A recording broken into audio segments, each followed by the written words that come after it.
So what is non-revenue for those that don't know? If you haven't been watching us, non-rev, short for non-revenue, is...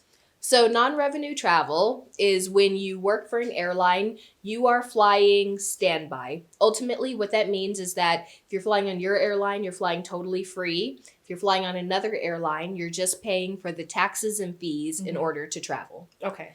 Now, the perks of it are, if I'm flying, let's say, from here to New York, I'm probably going to spend $35 on my ticket. There's also, I can cancel at any time with no cancellation fees. Okay. I can book, the price is consistent. So whether I book a month in advance, and a month is the earliest you can book non-rev, or I book the day of, exact same price. Okay. I can cancel at any time. If I just decide not to show up, I'll automatically get refunded for whatever I didn't use. It's amazing for that. The drawback is that you're flying standby. So the long name of it is non-rev space available. So this means you only get to fly if there are empty seats. With that being said, I know somebody was saying that they typically will buy a confirmed seat and reserve the non-rev seat. And then if they get non-rev, they cancel the confirmed seat. Is that something that is like advisable? It's not. If you get caught doing that, you'll lose your flight benefits. I didn't want to say that to them, but that's go ahead and do great things. Look, okay. You can do that at your own risk. If for some reason they do an audit and they check it, you can actually lose your flight benefits. You know what? I want to say this. If you work for Frontier or Spirit, comment below and maybe we'll bring you on to interview you, because it would be really interesting to see how those two airlines do their non-rev. Because like Delta is a big thing, United is a big thing, but they're both ultra low care. What are they? ULCC, ultra low cost carrier. Yes. So if you work for Spirit or Frontier, comment below and we'll like sift through and see if we bring you on to interview you. So we could see like the difference between how you book. Because how do you typically book? You make your reservations and then track the openings. Yes. So for me, I tend to not fly my airline just because we don't go anywhere I need to go. I'm primarily an international traveler, and my airline doesn't fly internationally yet. With that in mind, I will usually, like my base, here's your basis. You decide you want to go somewhere, and sky's the limit. You figure out where you want to go. I go onto Google Flights, and then I'll look for Las Vegas to wherever. However, Las Vegas isn't truly an international airport. I feel like it's a lie. I don't even know why they call it. It's an international airport. They have global entry. Literally, if I'm going from somewhere, really what I'll do is I check LA to wherever, if it's Asia primarily, or San Francisco, but New York to wherever is my go-to. Because I know I can always get to New York on the overnight, and I've never, knock on wood, had problems traveling. Look, we have to knock on wood because non-rev can go. I guess it's a form of wood. It came from a tree. Anyway, we're knocking on wood because I've never had problems getting from Vegas to New York on an overnight flight. Right. So then once I get there, it's a matter of flying from New York to wherever. Right.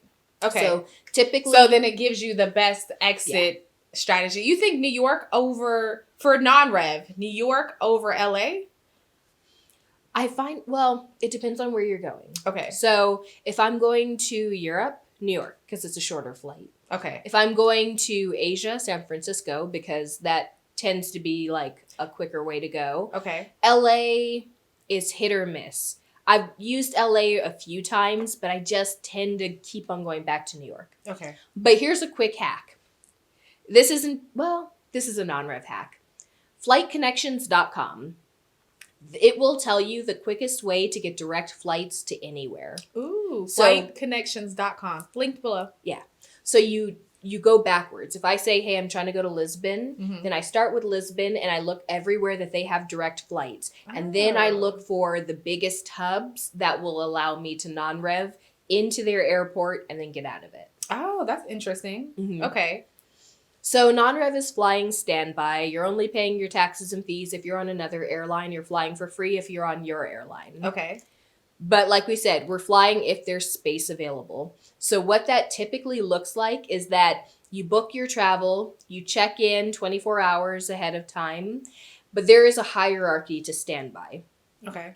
And we have a great infographic that we'll try and throw up on the screen, but I'm going to go ahead and describe it. You've got your confirmed passengers. Confirmed means you actually paid for your seat. Okay. Under that, you have the airline's employees. So if you're a Delta employee, you're right under that. You have the highest priority. And within that area, it's based on seniority.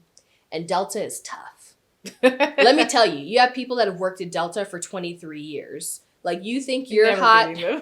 You think you're hot shit getting in on Delta at 2 years. And then you find out that there's another like 6,000 employees that have real seniority above you. This is so true. And then go out of Atlanta. Where are you going? Nowhere. So then you have the actual employees. Then underneath that, you have we're not to me yet. We have a far way to go to me. We're in like 3 down. How many? It's like 6 levels? It's about 7. Okay, so you have the confirmed passengers. 1.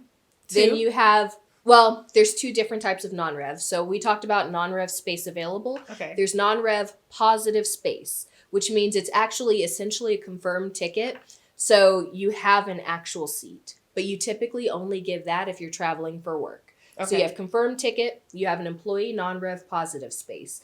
Then you have below that the employee of that airline non-rev space available. Okay. You only get to fly if there are open seats. Okay. Then below that, you're going to come into retirees, parents, children, dependents, etc. Below that, you have buddy passes. Below that, we're excavating right now. We're getting that dirt out the way. Yeah. Okay. We're pretty deep into it. Then you finally have me. You saw we started here. I'm all the way down here in the dirt. Oh, so the buddy passes are over because you're not that airline. Buddy passes for that airline are over non-rev for another airline. Wow. Yeah. So it's like 6 steps, 6 levels. Yeah. Check out that infographic. Right?